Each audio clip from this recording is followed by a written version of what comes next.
Okay, in this video, I want to help you understand how to learn controls and automation. So what I'm going to do is I'm going to take you through exactly how I learn controls and automation as an engineer, not quite working in the industry that I wanted to learn. So at this stage in my career, I was working as a industrial HVAC controls engineer, but I wanted to learn more about BMS specifically, building management systems, building automation systems. And this, I'm going to walk you through exactly how I learned to teach myself when I obviously wasn't working in that industry. Now, fortunately for me, I did have the opportunity to see these machines, these panels, these systems on site whilst I was there working on other things.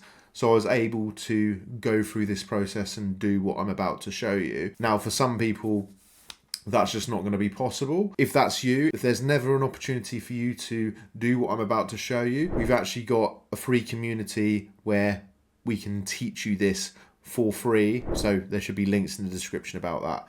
But without further ado, let's get into how I learned controls and automation and how you can apply it if you're on site in front of these types of systems yourself. Okay, so the first thing that I would do would be when I got on site is I would crack out my smartphone and start taking pictures. Okay, and this is an actual site that I was on with a BMS panel in Newbury, the Newbury Corn Exchange. So you can look into this. It's an actual place. And so what I would do is I'll be like, oh, cool, there's a BMS panel on this site. So as you can see here, that's the first picture that I took of this panel. And I'm just going to swipe through all of these photos that I've taken just to give you an understanding. I would just literally photo absolutely everything. Every angle, up close, far away, sort of staging down, you know, from top to bottom, from left to right, with the panel door open, with the panel door closed, any sort of information that you can see here, terminal block numbers, just literally everything, all the controllers, all of the labeling. This is really key that you actually get clear pictures of the labeling, and you'll see why in a second. But yeah, just got a shitload of really good images. You know, even the cam switches, the lights on the doors, I wanted to see exactly what they were, what the wire numbers were specifically, and actually being able to, like, photographing it to a point where I could actually clearly see what those numbers were. And also, I was doing this also not just to get an understanding of controls and automation, but also I wanted to see how other people were designing, laying out and building panels, what sort of techniques they use, how they, for example, took the cable looms from the panels to the doors. Just, I wanted to learn absolutely everything. The best way to do that is just to see what other people are doing and then kind of reverse engineering it. So now you can see that I'm getting close on the front of the panel. Again, close enough where I can see all of the labels, all of the cam switches, what specific field device that is relating to, that's controlling, as you can see here. And then this is the big thing, and some people might feel uncomfortable doing this. I know I did this on site once with another engineer from the business that I worked with at the time. He didn't get it. He was like a mechanical duct fitter, so didn't really understand why I was so interested in doing this. And he thought that this was like a bit dodgy and I shouldn't be doing this. In my opinion, like, these guys here, ICS, I'm like admiring their work here. They've done such a good job. You can clearly see that they've done this to the highest standards. The panel build, the design, the layout, and now, which you'll see, the electrical schematics as well. So me taking photos to learn from them is a compliment more than anything. And the fact that it's like, at the end of the day, I want to better myself. I want to advance my skill set so I can advance my career. I can, go into business on my own, and I can have, ultimately, this is what it all leads to. I can earn more money, have more time, freedom, control, all of that good stuff to do the things that I want and not be controlled by anyone, as you are when you're an employee. So it's all for a bigger reason why I'm doing this. And I think I'm not actually hurting anyone whilst doing this. So why should I not do this? So that's my opinion on this. You may have a different opinion. Anyone from ICS, if you're watching this, hats off to you. This was an amazing project, really well done. Hats off. I salute you. So then the next thing, it's right, I went through all of the schematics page by page, again trying to get a really clear photo of each page. Okay, and I won't go through all of these pages, but I went through every single page, right? And these are the last photos, close-ups of the controllers. But I've pretty much painted a picture for you now.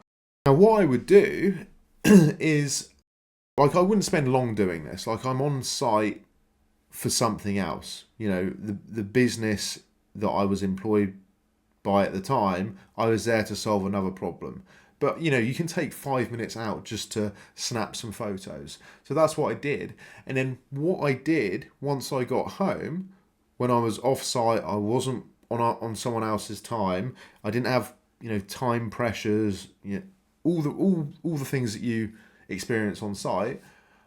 When I got home into a nice, relaxed, calming environment, where I had the time, I didn't have distractions, I could literally go through things at my own pace, I would do just that. I would be looking at these drawings, because I'm obviously not going to be taking the whole drawing pack off site. I'll be looking at the drawings, the schematics that I've photographed, and then I started to reverse engineer and try and piece things together, matching them to the labels that I mentioned in the control panel, like these things here, matching it to what I'm seeing in the schematics.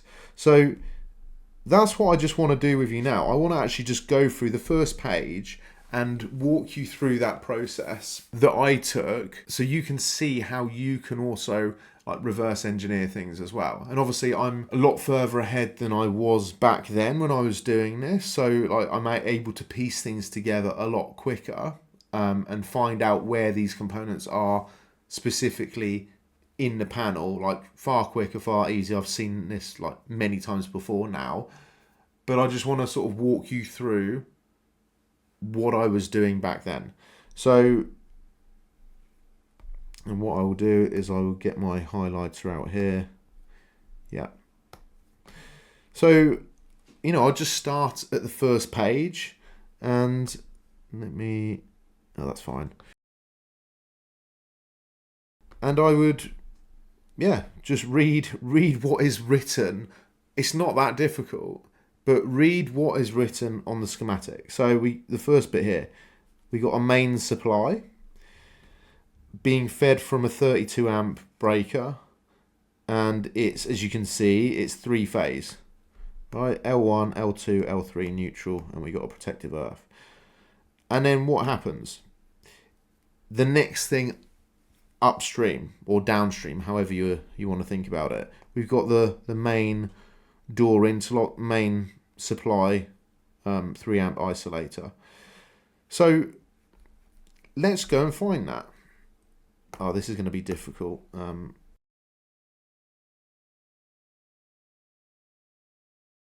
let's go and find that. What does that look like? Where is that? Well, there it is, right there. Okay.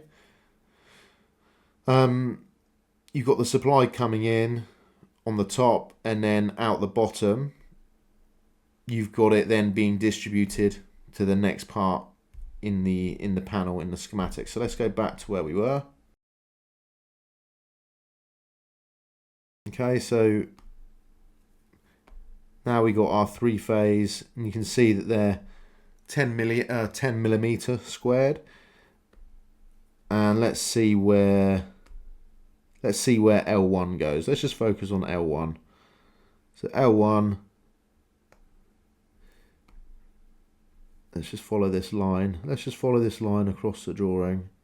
We're covering a couple of lines here, but hopefully this is what I'm doing. You know, it's what I'm doing is the important part. So let's follow that. Blah blah blah blah blah. Okay. So I kind of just followed that along. Now let's just come back here. So this point, you can see that it's teeing off, it's tapping off that supply. And the first thing that we're coming to is MCB 312 D4. So again, I'm going to go back to the drawing. Sorry, the photos. MCB 312.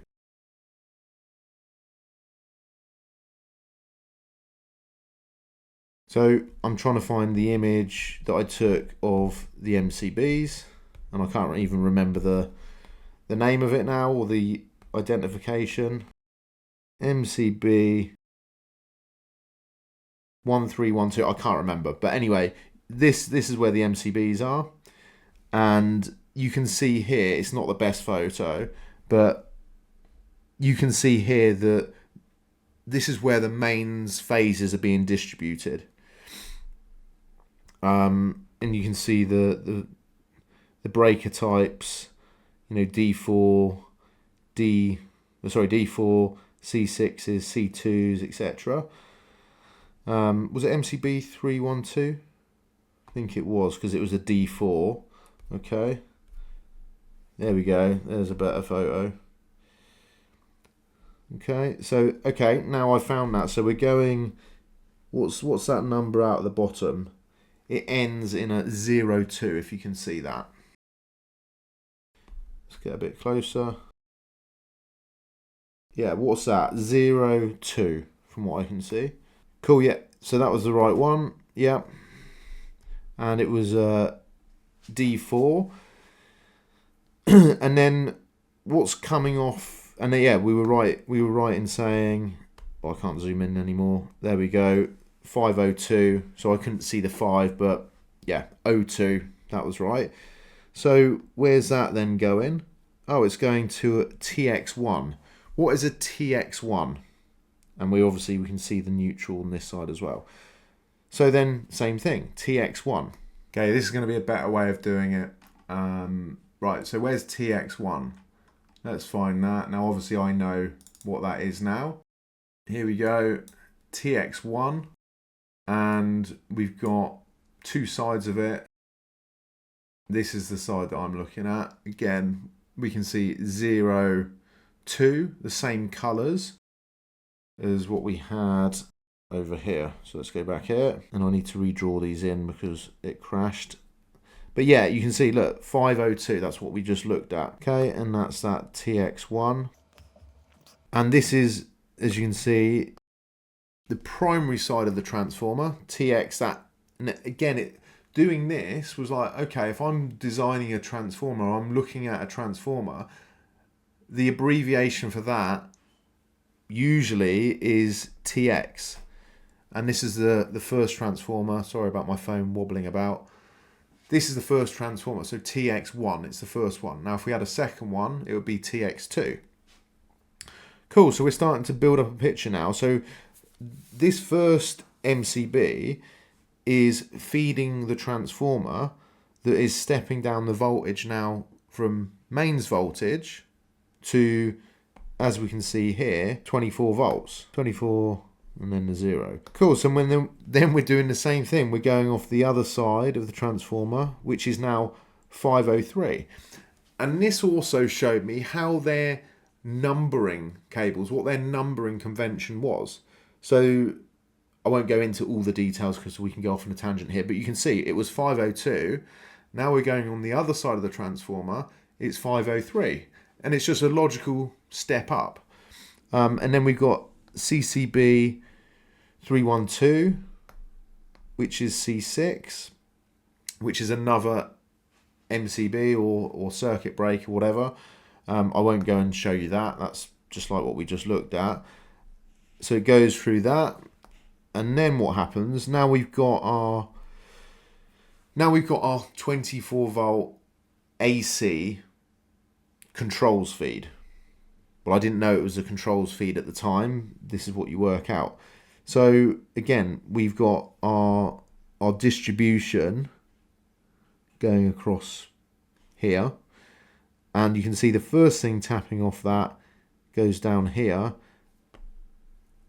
and it's our W. What does W mean? 24 volt AC circuit healthy panel. And this here is, well, what is that? So let's have a look. So now I obviously know straight away what I'm looking for, but back then I didn't. So I'd be scanning through all of these photos and trying to connect the dots. And then look, well, it's a light. Okay, so that sort of gave me some clue where to look. The W, that must mean that it's white. And then you can see here, 24 volt AC circuit healthy panel. So, okay, so, and then you can, let's look back here. So let's change the color. And then you can start really reverse engineering things. So it's like, cool, if I've got a supply here, the door interlock is closed. This MCB is, hasn't tripped, it's closed. This is in a working condition, this transformer. This MCB is also, hasn't tripped and is closed. That then, in theory, should bring on that light. And that's exactly, what should happen, what does happen. It's that light is in parallel ultimately with that transformer. But I need condition 1, the main supply, to be there. The condition 2, the isolator switch to be, on the panel closed, and then the MCB, the transformer, and then the other MCB for the 24 volts. And you see, it's like you need all of these conditions for this light to be lit, basically.